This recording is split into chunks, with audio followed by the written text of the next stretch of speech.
दोस्तों नमस्कार। एक लेटेस्ट अपडेट भाई साहब ये है कि जैसे ही हड़ताल की बात हुई कि 2 दिन की स्ट्राइक रखेंगे भाई साहब, पूरा असर उसका दिखाई पड़ा। पूरा असर दिखाई पड़ा जब केवल अभी कहा गया है। इसका मतलब है कि अभी तक आप कुछ करते नहीं थे, इसीलिए उसका असर नहीं दिख रहा था। मैंने आपको पिछले वीडियो में भाई साहब कल ही बताया कि जैसे ही ये नोटिस गई कि साहब 2 दिन की स्ट्राइक है और तैयारियां भी हो रही हैं। 3 तारीख को दिल्ली में डिमॉन्स्ट्रेशन भी हुआ और डीएफएस में अपना प्रतिवेदन भी दिया गया, मेमोरेंडम दिया गया भाई साहब। उसके बाद भी सब लोग एक्टिव हो गए जी। उधर भाई साहब जो है सीएलसी ने नोटिस भेज दी। सीएलसी ने लेबर कमिश्नर साहब ने, सेंट्रल लेबर कमिश्नर साहब ने 18 तारीख को बुला लिया सबको कि नहीं साहब हड़ताल का मामला है, देशव्यापी हड़ताल है। अरे नहीं, आइए बैठ के बात हो जाए। आईबीए को, यूएफबी को और सभी लोगों को बुलाया कि आप इसमें जो पार्टी थी इनको सब बुलाया कि आप आइए 18 तारीख को 11:30 बजे उनके ऑफिस में। चलिए ठीक है, इधर तो ये हुआ। अब जैसे ही ये नोटिस पहुंची उधर भाई साहब 6 महीने के अंदर बात हुई थी रिजिडल इशूज़ को सॉल्व करने की और इमिकेबल सोल्यूशन निकालने की, कुछ नहीं हो रहा था। साल भर भाई साहब लगभग बीतने जा रहा था, बीतने नहीं बीत गया भाई साहब, बीत गया साल भर। वाह, साल भर पूरा हो गया। तो वहाँ से भी भाई चिट्ठी आ गई। तुरंत ही आईबीए ने निमंत्रण भेजा, चिट्ठी भेजी, पत्र भेजा कि भाई साहब तुरंत आ जाइए। और उनसे सीएलसी के यहाँ जाने से पहले ही कि साहब 13 तारीख को आ जाइए। 13 तारीख को 11 बजे इन्होंने बुला लिया अपने आईबीए के ऑफिस में मुंबई में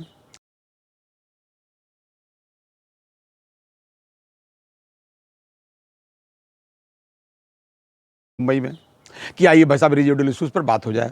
अच्छा भाई, ये हो जाती तो कौन समस्या थी हमको हड़ताल की धमकी देने की, हड़ताल पे जाने की, अपनी तनख्वाह कटाने की है, और मतलब जो है ये सब करने की हमको क्या ज़रूरत थी। यानी कि आप जानबूझ के नहीं सुनते। और भाई साहब हालात बिल्कुल वैसे ही हैं कि जैसे अगर आप अपील अपनी तरफ से ना करें, भाई क्रिकेट का गेम होता है ना, अगर बॉलर बॉल करे ईमानदारी से और बैट्समैन पैर से मार दे ईमानदारी के साथ में, और बॉलर ऑब्जेक्शन न करे और या मतलब फील्डिंग वाली टीम ऑब्जेक्शन न करे, अपील न करे, तो अंपायर ऐसे मुस्कुराए रहते, बैठा रहता, बोलते नहीं बिल्कुल। अब जैसे ही वो अपील करते आउट, तुरंत वो उंगली उठाते हैं, नहीं साहब सही है। आप दूसरा उदाहरण समझ लीजिए कि घर के अपने आपके घर में सफाई करने वाला कोई हो, बर्तन धोने वाला कोई कर्मचारी हो, और उसको 20 साल से अगर आप, जैसे हमारा तो, हम लोगों का तो पेंशन का मामला भाई साहब 32 साल से लगभग फंसा हुआ है, अपडेशन ही नहीं हुआ। तो अगर 32 साल से कोई सफाई कर्मचारी आपका 20 रुपया महीने काम कर रहा है, और अगर बेचारा मुंह ना खोले या आपसे कुछ हड़ताल की बात ना करे, तो आप काहे को उसके बीच से बढ़ाएंगे। यही हुआ भाई साहब। अब देखिए उन्होंने तुरंत बुलाया है, आईबीए ने बुलाया है भाई साहब 13 तारीख को 11 बजे, और उधर सीएलसी ने 18 तारीख को 11:30 बजे अपने ऑफिस में। देखते हैं इसमें क्या होता है। अब मामला एक और है जिसके लिए मैंने ये वीडियो बनाया था कि आप तक अपनी बात पहुंचा सकूं, अपनी भावनाएं पहुंचा सकूं भाई साहब। बात यह है कि रेजिडुअल इशूज आप रखें, बहुत बढ़िया बात है, उसमें मेरी कितनी बात आप उठाते हैं, ये यूएफबी के मामले में हमको देखना है इस बार। आप सब भी भाई साहब गौर करिएगा, वरना हम लोग अपना कार्यक्रम छोड़ेंगे नहीं, बिल्कुल कतई नहीं छोड़ेंगे भाई साहब। 20 तारीख को हमारा MC सिंगला साहब का केस लगा, मेरा मतलब हमारा आपका बैंक पेंशनर्स का। भाई देखिए, ये अपनी 5 डेज़ की बात जरूर करेंगे, करना चाहिए, मैं भी इसके समर्थन में हूँ। लेकिन भाई साहब आप भी तो मेरे समर्थन में आइए, आप भी तो हमारे समर्थन में आइए। हमारा जो है pension updation on RBI line, उस पर तो कुछ बात करिए। और दूसरे, अभी भाई साहब तुरंत पिछले साल मार्च में होना था रिव्यू, माफ़ कीजिए अप्रैल में, एक्सग्रेशिया का कोई रिव्यू नहीं हुआ, 2 अप्रैल आने वाला है। आप ये बात कब करेंगे। अब देखते हैं कि 13 तारीख को ये यूएफबी वाले क्या बात करते हैं या क्या उसका हल निकाल करके लाते हैं, इस पर ये सब निर्भर करेगा। ये था ताज़ा अपडेट, मैंने कहा आप तक जरूर शेयर करूं। आप इस पर सतर्क रखें, अपनी नज़रें गड़ाए रहें कि जो हो रहा है और जो भी अपडेट होगा मैं आपको तुरंत दूंगा भाई साहब।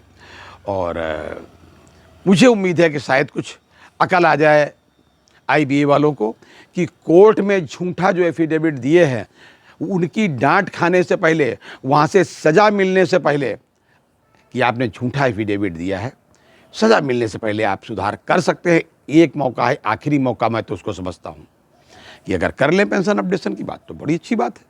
नहीं तो 20 तारीख को लगा MC सिंगला साहब का केस, फिर भाई साहब फिर सुप्रीम कोर्ट से बच के फिर कोई गया नहीं आज तक है। ये जाने रहे ये IBA वाले। ये था आज तक का अपडेट।